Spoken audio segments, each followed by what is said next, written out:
Thank you. What was up with yesterday's market?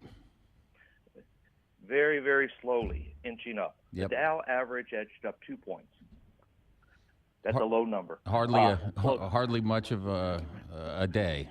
Yeah, but better than some potential alternatives. Yeah. So it closed at 20,859.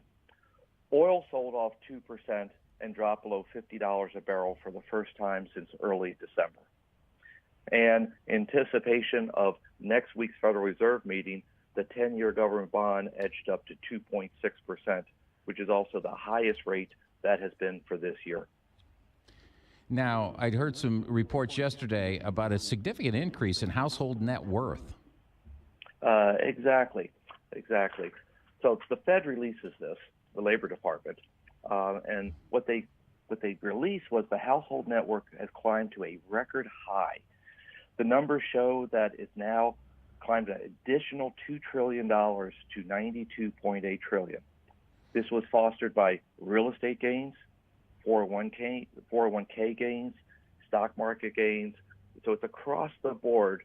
So the net worth of people, high net worth, middle net worth, across the board, people who own homes, climb nicely across the board. So it's a good thing. It's a good thing, exactly. Unintended consequences of change. Obviously, we have a lot of change going on, headline in the political world, but it's a lot of different places as well. Technology is providing a lot of change. There's a lot of things that take place. So I want to kind of talk about that because we tend to report and analyze a lot of facts.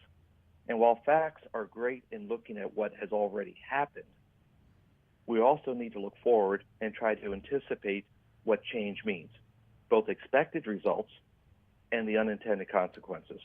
For example, growth and a better economy is awesome, but growth too quickly can mean multiple rate hikes by the government.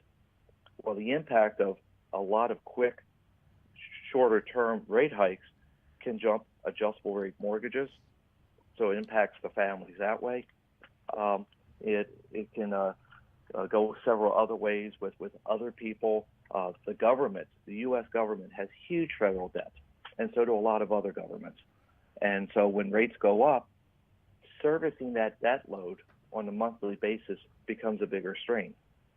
So, it's a good news to this change, but then some of the changes can happen and impact us and have impacts on people in a negative way. Interest rates being just one of those things. There's a double-edged sword.